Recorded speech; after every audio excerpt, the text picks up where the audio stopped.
नमस्कार, आप देख रहे हैं पूर्वा एक्सप्रेस टीवी न्यूज। पूर्वा एक्सप्रेस टीवी न्यूज में आपका स्वागत है। कोलकाता के प्रेस क्लब में AIUTUC के तरफ से संवाददाता सम्मेलन किया गया, जिसमें जानकारी दी गई कि 10 नवंबर को AIUTUC के तरफ से शहीद मीनार मैदान में विक्षोभ समावेश किया जाएगा।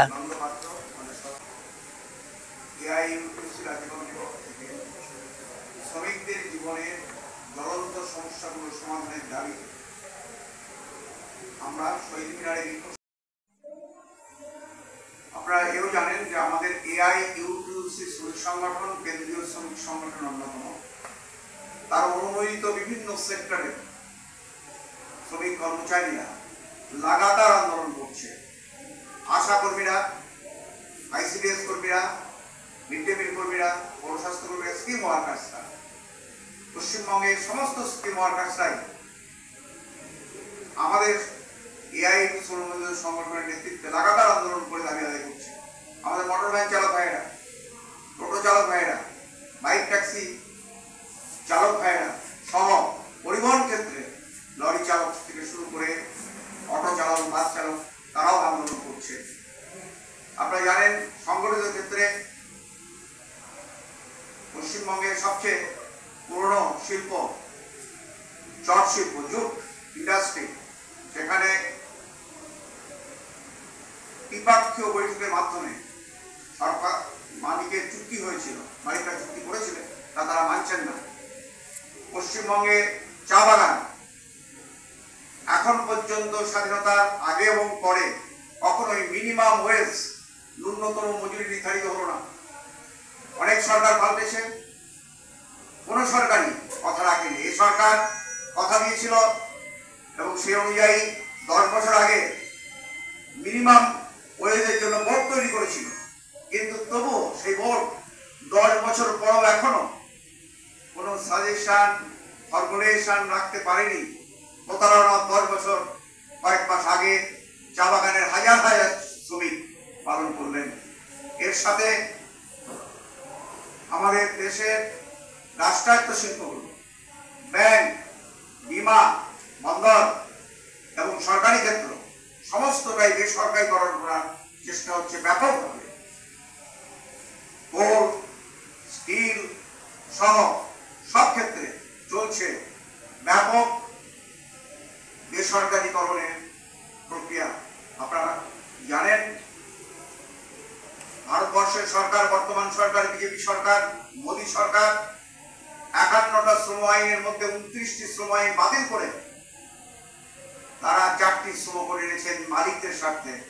কোন শ্রমিক সংগঠন দাবি করেনি যে শ্রম আইন পরিবর্তন করতে হবে, কিন্তু বিজেপি সরকার মালিকদের স্বার্থে, মালিকদের দাবির ভিত্তিতে তারা কিন্তু 4টি শ্রম করে আনলেন, যেখানে মিনিমাম ওয়েজ, যার নিচে মজুরি দেওয়া যায় না।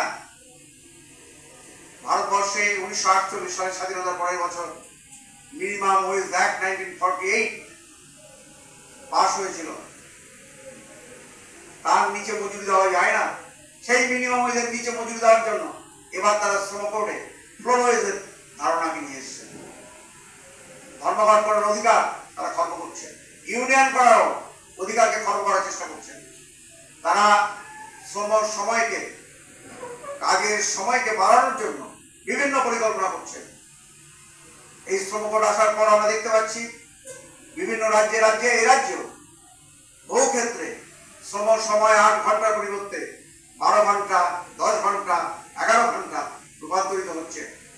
যে 8 ঘন্টার লড়াই, ঐতিহাসিক মে দিবসের লড়াই, 1886 সালে আমেরিকার শিকাগোর হে মার্কেটের লড়াই, ডেপুটেশনে যাবেন এবং এই ডেপুটেশনের মধ্য দিয়ে আমরা এই বার্তা দিতে চাই সরকারকে, রাজ্য সরকারকে, একই সঙ্গে কেন্দ্রীয় সরকারকে, তারা এই দ্রুত আমাদের দাবি মেনে না নেন, তাহলে একটা লাগাতার দীর্ঘস্থায়ী আন্দোলন শ্রমজীবী মানুষ নামবে, পথে নামবে।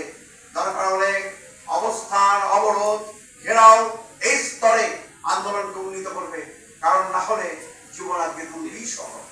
এই অবস্থায় দাঁড়িয়ে আমরা আগামী 10ই নভেম্বরের শহীদ মিনারের সমাবেশ আহ্বান করেছি। আমরা আশা করব সর্বস্তরের সাধারণ মানুষ, শ্রমজীবী মানুষ সহ সকলে আমাদের এই আহ্বানে সাড়া দিয়ে এই সমাবেশকে সফল করার ক্ষেত্রে কার্যকরী উদ্যোগ গ্রহণ করবেন, এই বলে আমি আমার কথা শেষ করছি। যদি কোনো প্রশ্ন থাকে বলুন, এটা আমরা বলতে পারি।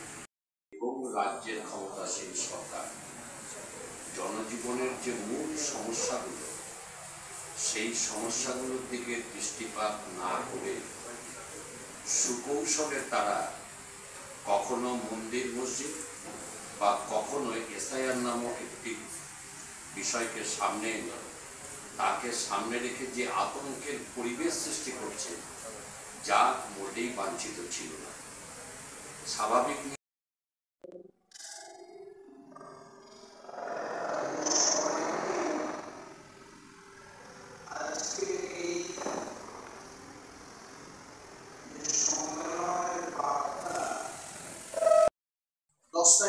10 নভেম্বর শহীদ মিনার ময়দানে আমাদের যে বিক্ষোভ সমাবেশের আয়োজন করা হয়েছে, সে নিয়ে আমাদের রাজ্য সম্পাদক কমরেড অশোক দাস বলেছেন।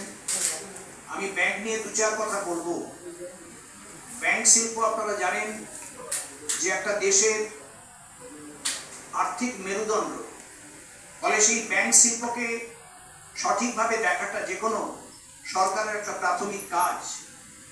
অথচ সম্প্রতি আপনারা শুনেছেন যে ব্যাংক শিল্পের উপরে ভীষণ রকমের আক্রমণ নেমে আসছে।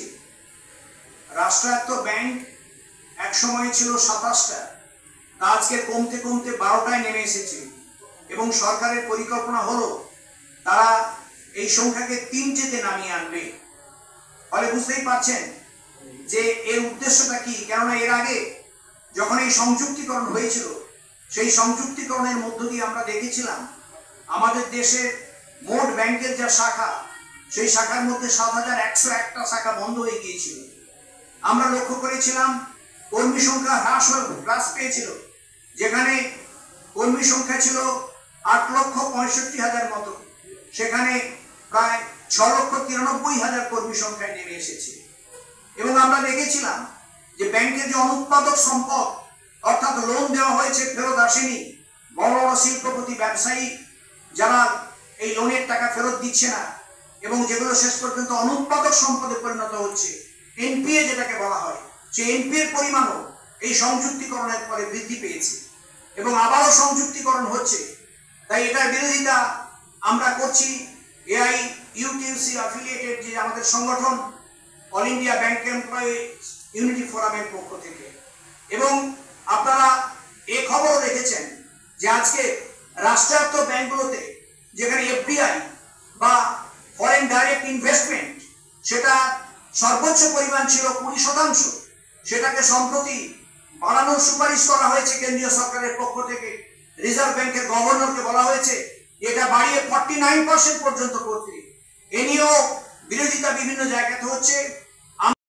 আমরা এই বিরোধিতায় ডেকেছি এবং সম্মিলিতভাবে প্রতিরোধের ডাক দিয়েছি এবং তার সাথে সাথে আমরা AIUTUC যে অনুমোদিত সংগঠন হিসেবে আমরা আমাদের বক্তব্য প্রধানমন্ত্রী, অর্থমন্ত্রী এবং আমাদের রিজার্ভ ব্যাংকের যে গভর্নর, তার কাছে আমরা এই বক্তব্য রেখেছি।